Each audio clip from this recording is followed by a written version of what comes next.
Amis Bélier, ravi de vous retrouver pour vos énergies pour ce mois de mars 2026. Alors on va regarder les énergies générales et financières et les énergies sentimentales juste après. On y va, je tire déjà toutes les cartes et puis ensuite je vous apporte les explications. C'est parti.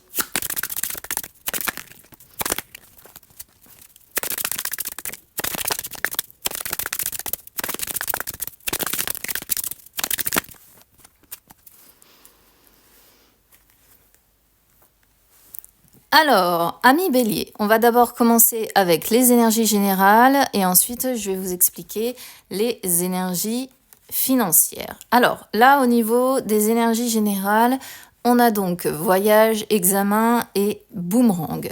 Alors, globalement, il va y avoir pas mal de déplacements. Soit ça peut être des déplacements en rapport avec des diplômes, des examens à passer. Donc, généralement, examen, ça fait référence à tout ce qui peut être du domaine des études, des formations, des concours, ce genre de choses.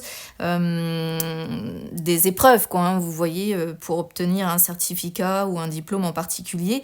Mais ça peut aussi être un déplacement pour des examens dans le sens analyse médicale, consultation, recherche de quelque chose, d'accord ?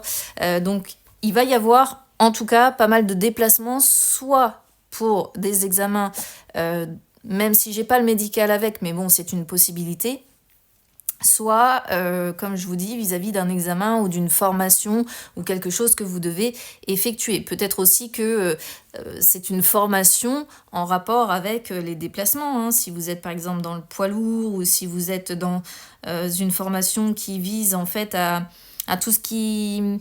Enfin, comment je pourrais vous dire ça, ici, ça peut représenter le tourisme, ça peut représenter la route, donc faire une formation en rapport avec beaucoup de déplacements, une formation avec un travail qui nécessiterait beaucoup de déplacements. En tout cas, voilà, on parle énormément de déplacements et d'examens ici, c'est central.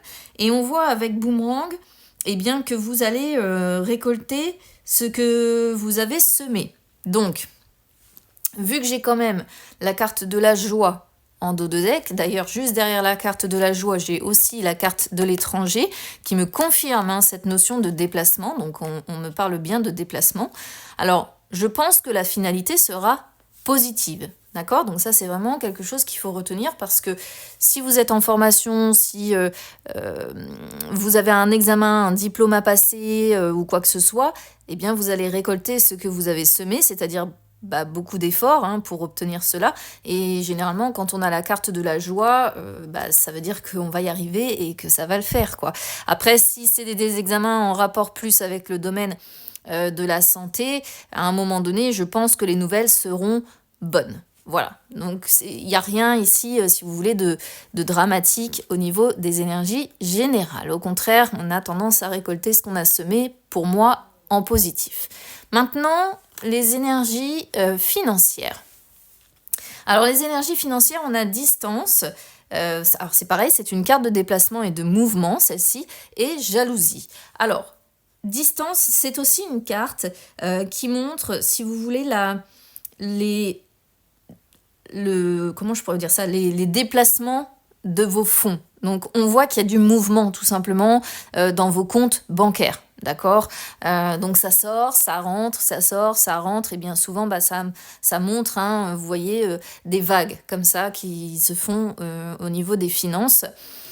Et ici, alors, jalousie, ça représente un peu de dépit, un peu de difficulté. Ok, c'est pas forcément les personnes jalouses de votre réussite, ça peut être pour certains d'entre vous des mouvements bancaires qui vous mettent un peu dans les difficultés et où vous vous retrouvez par dépit à vous dire voilà, j'ai encore ça à payer, j'ai encore ça qui me tombe dessus, j'ai encore ça à régler. Et distance, c'est aussi la prise de recul qui est nécessaire, c'est-à-dire que quand on s'en sort pas, quand on se rend compte que ça ne va pas, à un moment donné, on se dit, il faut que je souffle, il faut que je prenne de la distance avec tout ça, parce que de toute façon, il n'y a pas moyen que j'avance. Prendre la distance, à un moment donné, les choses vont se régler et ça va finir par s'arranger. C'est un petit peu plus complexe quand même sur les finances. Moi, je le ressens comme ça. même si peut-être que pour certains d'entre vous, ça pourrait représenter ici aussi des personnes envieuses qui vous entourent, alors que pourtant on voit que vous n'avez pas un compte qui est stable sur ce mois de mars, hein. On sent une instabilité qui est là, avec une prise de distance, de recul qui est nécessaire pour ne pas, je vais pas dire sombrer, mais pour rester lucide, voilà.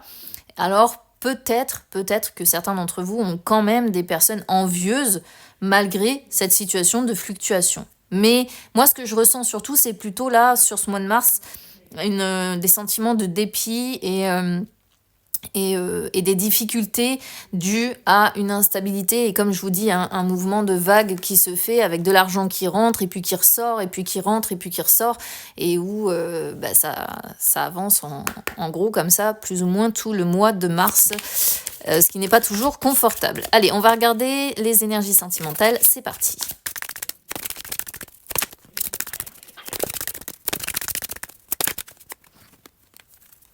Alors, sur les énergies générales, on a timidité, coup de foudre et addiction. Alors ici, on va déjà commencer avec les personnes qui sont célibataires. Si vous êtes célibataire, on sent que vous êtes quand même encore sur la réserve. Voilà. Vous êtes une personne assez timide, vous avez peur de faire mauvaise impression, on sent que vous manquez d'assurance en fait, hein.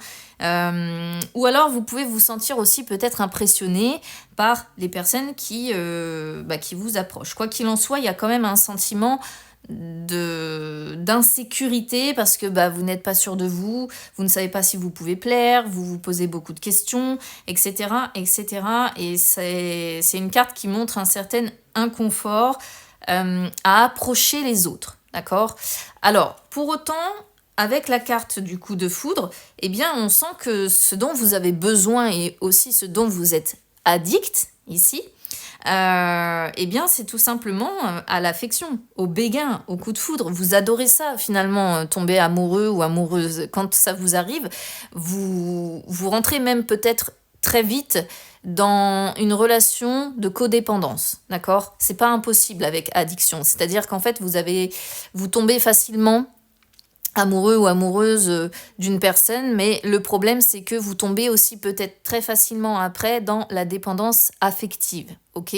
Donc, malgré cette timidité, on sent que lorsqu'il y a un coup de foudre, eh bien, on peut tomber très vite dans l'addiction de l'autre, hein. L'autre devient vraiment limite le centre du monde, on en a énormément besoin. Pourquoi? Parce qu'on a craqué et que finalement, ça correspond bien à votre caractère de feu, hein. C'est-à-dire que vraiment, quand vous craquez, eh bien, c'est le feu en vous qui brûle et qui ressort et qui fait que vous devenez complètement addict à cette personne. Vous avez un véritable crush, quoi. Voilà. Alors maintenant, si vous êtes en couple. Alors, si vous êtes en couple, on sent qu'il y a des moments où... alors, il y en a un, je pense qu'on est sur deux énergies si vous êtes en couple. C'est-à-dire qu'il y en a un qui est très très très sur la réserve, très timide, qui n'ose pas s'ouvrir, qui a du mal en fait à communiquer, à dire les choses, etc. etc. Et l'autre qui est à l'inverse très démonstratif. On sait vraiment deux énergies qui du coup se rencontrent dans votre relation. Par contre, il y a une forte addiction l'un à l'autre en fait, hein. Donc ça peut être à la fois positif, mais aussi à la fois négatif parce que ça peut montrer, surtout avec timidité, un manque d'affection qui a eu lieu dans l'enfance, un sentiment d'abandon, peut-être à l'adolescence, etc., etc. Et ça, généralement, c'est quelque chose qui peut venir poser problème. Mais ici, j'ai pas vraiment de carte de gros soucis sur ce mois-ci. Voilà ce que je peux vous dire. Je vous embrasse et on se retrouve très vite. À bientôt.